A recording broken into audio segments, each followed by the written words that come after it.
We started off the broadcast tonight with the president's cabinet shakeup, and that's, of course, only a fraction of what's unfolded over the last 102 days of the second Trump administration. The question is, what are voters making of it all? CNN's Van Jones has been talking to Trump supporters dating back to 2016. He is, as you know, a Democrat who is a former senior advisor to President Obama. For tonight's report, he met with a small group of black voters, a man and a woman from South Carolina and another woman from North Carolina, all of whom voted for President Trump. CNN's exit polling shows Mr. Trump got 8% of the black vote in 2016, and that grew slightly into the teens over the next two elections. Here's Van's report from Greenville, South Carolina.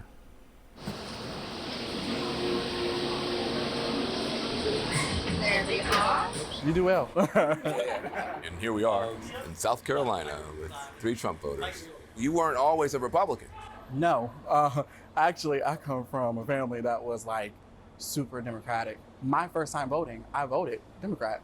I voted for Joe Biden. What about Trump appealed to you? Am I allowed to cuss? Yeah, you can. I mean, part of it is he's an asshole. I like authenticity. You voted for Obama then you voted for Hillary Clinton in 2016. But 2020, you voted for Donald Trump. What made the change? I began listening to someone, her name is Candace Owens, and I read her book, and it just opened my eyes to maybe he's not this person that I have been led to believe that he was. So you voted against Trump in 2016. Yes. But then in 2020, you voted for him? Absolutely. Why? I saw how things were going during his first term, and I was pleasantly surprised, and I was pleased with what was happening. I saw the economy getting better. I saw country relations in certain countries getting better. What are some things that he's doing that you do like? For me, I like the border. I just don't like the idea of someone coming here illegally and getting benefits that can serve my community. So that's the reason why I support him on that border policy. When you think about the border, you think about people coming here who are getting more help than people who live here and who were born here. Yeah. And I got that perspective not from news channels. I got it from social media. TikTok is like a holy grail. We even see it with the things that we learn about the United States government.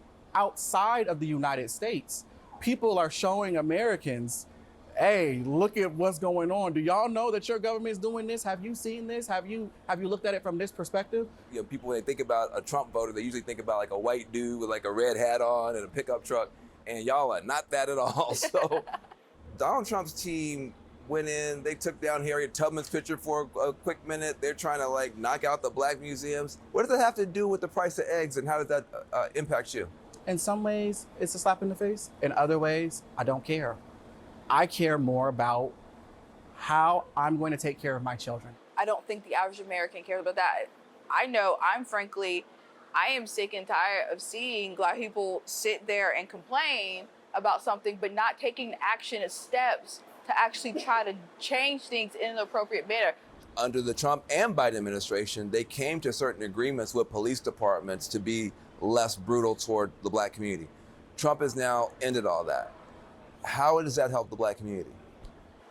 I have a lot of issues with police reform and just with how police officers are treated as a whole. My husband is currently going through the process to become a police officer. The amount of hatred that cops get, even the best ones, I think has become a huge problem, because it has been, especially around election times, when it definitely comes out of like, oh no, the cops are bad, the cops hate you because you're black, they're immediately deemed as evil. This man is talking about running for a third term. Now, what do you think about that? The third term, for me, absolutely not. I think it's at the end of these 4 years, it's time to move on. This is a prime example of him trolling people, because people have said, they're like, oh, if he gets in the office, he's gonna be a dictator. He's gonna try to run for a third term. So he's like, okay, y'all think I'm gonna do that? I'm gonna mess with y'all and say this to take y'all out. I thought you loved this man because he's so authentic and he's such a But you truth need teller. to know the difference between somebody trolling somebody, and this is a prime example of him being a troll. If you had to do it all over again, would you vote for Donald Trump again, yes or no? Yes, I would. Now, in the future, I am not a diehard Democrat or diehard Republican. If there were a Democratic candidate who was more aligned for me, then I would vote Democrat. If you go back in time, would you vote for Donald Trump, yes or no? Yes. I think I might know the answer on this next one. She said yes. It's immediately yes. No, I'm sorry. If you had to do it all over again, would you vote for Donald Trump? Yes or no? 1,000% absolutely yes. And Van Jones joins me now. It's interesting, most of the information that they are getting, or misinformation they may be getting, is coming from online. Really, 100%. The thing that surprised me the most was how much social media is dictating, especially the younger guy. You know, he said, look, I'm learning all this stuff about America that I didn't know. I'm like, where are you learning from? TikTok. China. Guys, you're a Republican and you're taking the Chinese narrative about your own country to heart. But that was a big part of their whole information ecosystem. Yeah, social media.